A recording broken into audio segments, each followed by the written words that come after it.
I ended up making from YouTube, and on I actually hit 1,000 subscribers. Hi guys, my name is Imogen, I am 20 years old and I'm currently a first year student at LSE. But today I thought I would bring you some content about something a little bit different.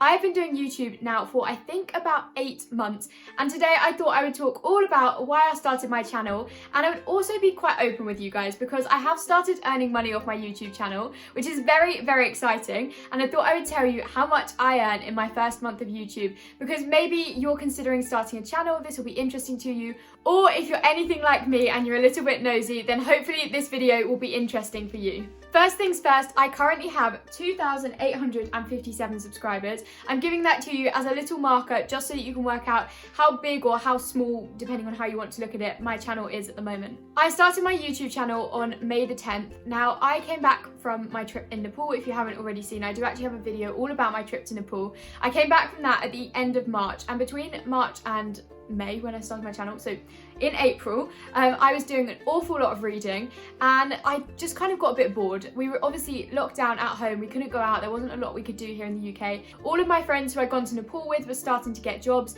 but because I was going off to university and I also kind of wanted to travel if it was possible in the summer, I didn't think it was fair to take a job away from somebody else who potentially had lost their job due to COVID and needed it a lot more than I did. Not to mention the fact that it was really difficult to get short-term temporary work, especially during that COVID period. I've always watched quite a lot of YouTube myself, and I started to see a few different videos popping up on my YouTube about getting a passive income and YouTube as an earner, and I'd never really considered it in that way before. A lot of YouTubers talk about how easy it is to pick up your phone and just start filming videos and start your channel, and that kind of is exactly what I did. To me, YouTube was a very low risk investment. I mean, it wasn't really an investment in money because I literally filmed with my phone that I already had using the daylight that we had outside, but it was more an investment of my time, which is something that I had in plentiful supply during lockdown. In year 13, when I was applying to university in the Netherlands, I'd looked on YouTube a couple of times to see if anybody else had done something similar, or just to find out a little bit more information, and I couldn't find anything anywhere. As a British student, applying to university abroad is something that's not really done very often, and it's kind of uncharted territory for a lot of schools. My school didn't know much about it, they were quite apprehensive about the whole idea, and so it was kind of up to me to find out the information. And as I'd already been through the process and kind of figured it all out myself, I thought that would be a really good starting point for my channel. Since then, I've continued to create videos all about the things that I've done from year 12 all the way up until now. From deciding to go and travel halfway around the world on my own at 17 to speaking in Parliament, I was trying to find areas of my life that I had quite a bit of experience with that there wasn't a lot of information about on YouTube. And I guess the prime example of this would be LSE. I currently study at the London School of Economics, and although there are loads and loads of YouTubers from Cambridge and Oxford, and there's lots of information out there on YouTube, there isn't an awful lot for London universities. The other ways that I grew my channel were through asking my family and friends to subscribe to me, and I actually advertised on my Instagram from the start. I was really, really nervous about doing this. I hadn't seen a lot of the people on my Instagram since I'd gone to school with them, and I was like, what on earth are they going to think when I suddenly decide I'm going to start posting YouTube videos? But I decided if I was going to do YouTube, I wanted to do it properly. There was no point doing it half-heartedly, and I was aware of the fact that YouTube could make you money. I mean, I think you'd be a little bit naive if you didn't realise that when you started. And as with everything, I wanted to make it a success if I could. As I've already said, I used to watch a lot of YouTube, and so I started to interact with people, putting comments on their videos,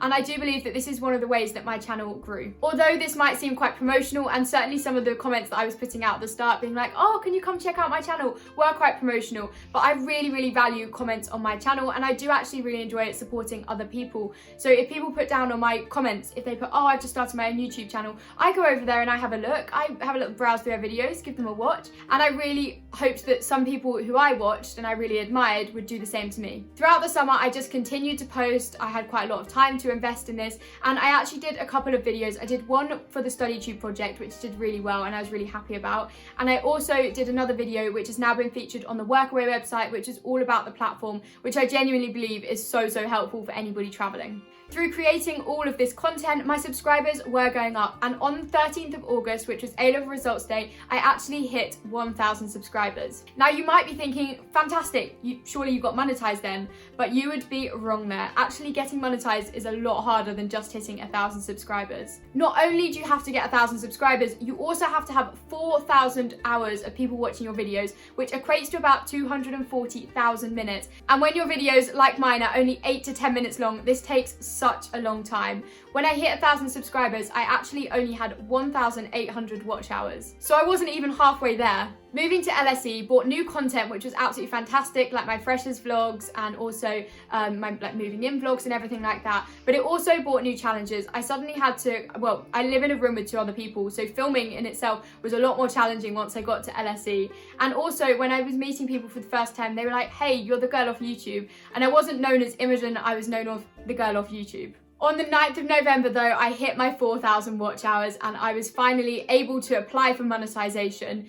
I remember filming the first impressions of LSE video, which is the one that did really well, which enabled me to get those watch hours, and having to let my roommates know 3 days in advance that I was going to be filming, because that was the first ever sit down video that I'd filmed in halls. The process of applying for monetization once you've hit your hours is quite simple. So on the 10th of November, I actually got an email from YouTube saying you've hit it, and I was like, yep.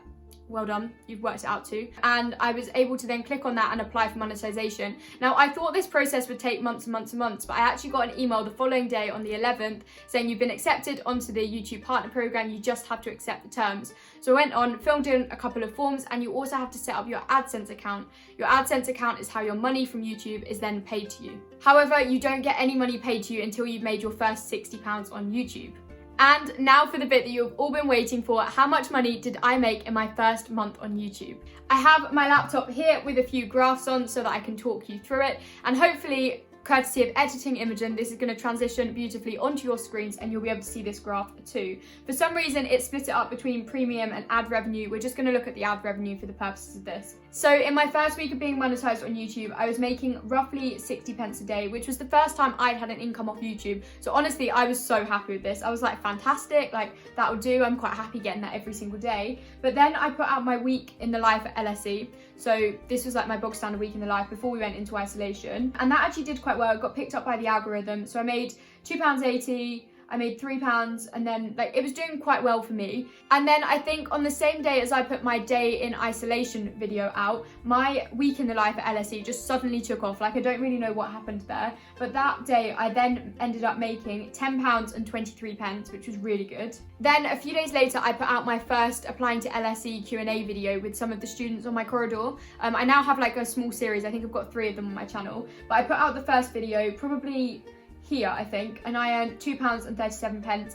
Now, I didn't expect that video to do as well as the previous ones because it kind of had a different audience. It was more one that would do well in the long term because a lot of students would like look up LSE and then they'd find the video, as opposed to the other ones which was like it was going to do well in the short term but probably wouldn't pick up much traction in the long term. So I continued to make a little bit of money. I was making about £1.70 here, £1.59, and I had a small kind of break between the 2 videos. But then I think this must be the 26th must be when I put out my second applying to LSE video, and that actually surprisingly did better than the first. Part 2 of the video did better than part 1, but I made £3 and 8 pence that day, and then I made £2.29 and I made £2 and 4 pence. On the 29th of November, that was when my first day out of isolation video went live, and that again did really well. It was quite similar to the week in the life video and the day in the life of isolation, so I kind of knew that would do all right, and that ended up earning me £5 and 14 pence on that day. And after that point, the money just kind of went down slowly. Like I wasn't putting any more content out. I had about a week's break in the middle of here,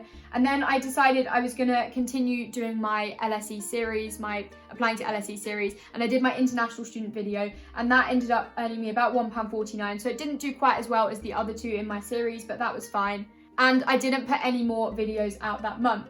So in total, in the month of like November the 9th all the way through till December the 9th, I ended up making £63 and 83 pence from YouTube. I think it's really important to be honest with you though, and each one of those videos takes me roughly 6 to 8 hours to film and then edit and then upload. Which means, considering I put out 7 videos in that kind of month span that we were just looking at, which take me roughly, let's work on the basis of 6 hours each, that would be 42 hours worth of work that went into my YouTube channel over that period, and I ended up making about £60. So I'm working for roughly £1.50 an hour, which obviously is absolutely shocking, and if I got any other job I would be on minimum wage, which is about, I don't know, £6 an hour. Not to mention that I did YouTube for maybe 5 or 6 months before this and I hadn't earned a single penny. YouTube wasn't something that I went into thinking, wow, I'm gonna make loads of money, and as you've seen, I haven't made loads of money since I started. If you've ever met me in real life, you'll know that I absolutely love to chat. I could literally talk for England.